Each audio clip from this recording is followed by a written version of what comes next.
Lima tahun lagi lah pengen jadi pelatih.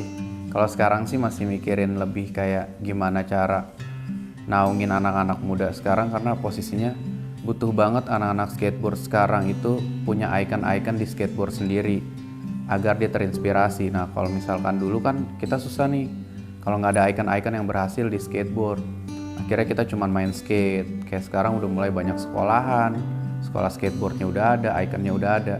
Mungkin nextnya gue bakal bikin sekolah yang lebih proper kayak gitu sih.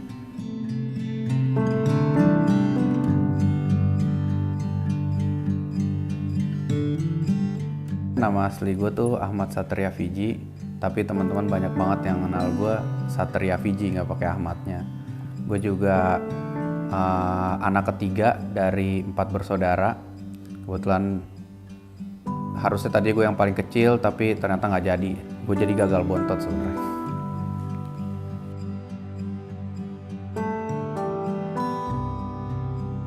Sebenarnya kalau bisa dibilang karena di Bekasi sendiri kan deket banget sama Jakarta, dan gue lihat juga progresnya bagus banget. Bahkan banyak juga anak-anak Bekasi yang berprestasi, dan sekarang salah satunya aja ada yang di Bali gitu. Gue lihat sih progresnya maju. Dengan sekarang di Bekasi juga udah mulai dibangun skatepark, ada beberapa skatepark, tambah maju lagi sih. Mudah-mudahan juga Kota Bekasi bisa bikin sarana skatepark yang mungkin internasional, yang akhirnya nanti banyak banget orang-orang di luar Bekasi yang akan datang ke sini karena pengen main skateboard.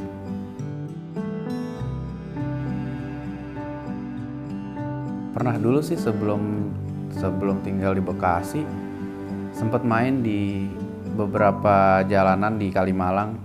Karena kan di Kalimalang kan sekarang udah mulai bagus jalanannya kan.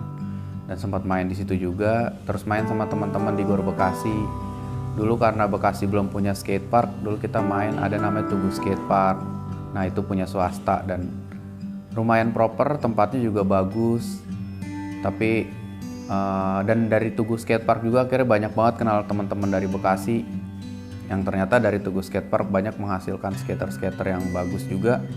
Dan akhirnya sekarang dengan banyaknya skatepark juga keisi dengan anak-anak yang udah bisa main skateboard.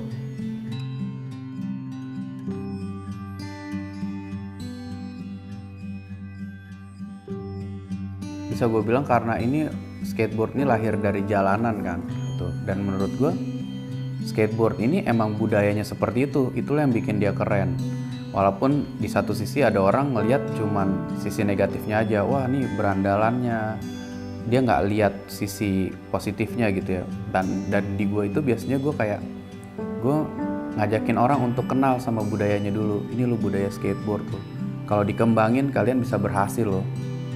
Jadi emang kita cuman ambil lifestyle-nya aja sih. Untuk ngambil fashionnya, lifestyle itu yang diambil, tapi untuk negatifnya nggak perlu diambil. Dan gue lihat sekarang skateboard yang dari jalanan bisa sampai ke Olimpiade, itu udah progres besar banget sih.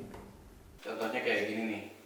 Jadi ini ada sepatu yang bisa pakai kacamata 3D. Jadi kalau pakai kacamata 3D ini nanti keluar. Nah kayak gini yang gue simpen.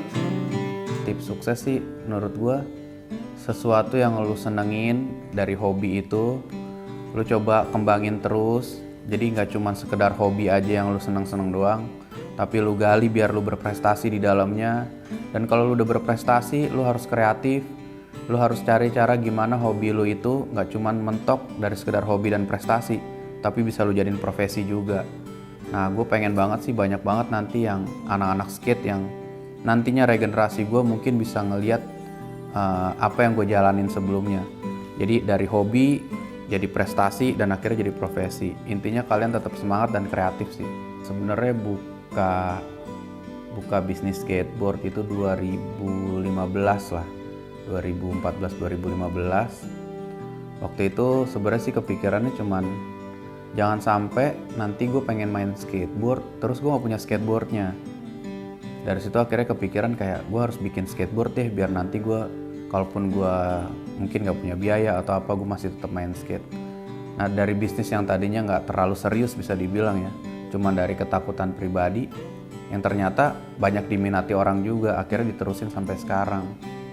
Dan yang gue suka sih dari bisnis yang gue jalan itu nggak cuman sekedar jualan, tapi kita ada satu program itu lebih kayak build komunitas. Jadi kita bikin kompetisinya, kita bikin campaign kayak tour skateboard, kayak gitu sih. Omset mungkin ya sekarang ya 120 sampai 150 lah per bulan.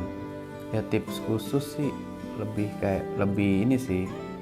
Kalau gue bilang sih harus banyak lihat peluang, karena kan sekarang eranya digital, online.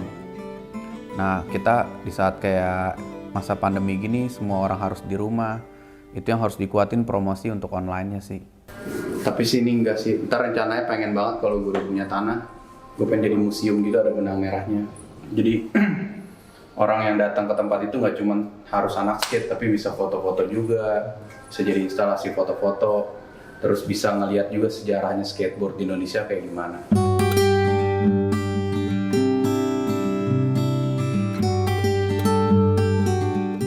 Lagi merambah ke makanan sih, F&B. Sebenarnya hampir sama dengan konsep membuat bisnis skateboard sih.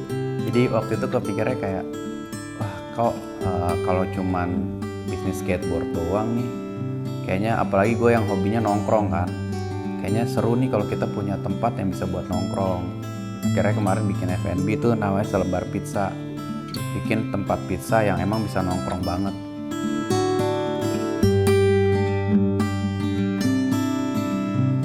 Tipsnya adalah niat sih, niat, terus jangan banyak mikir.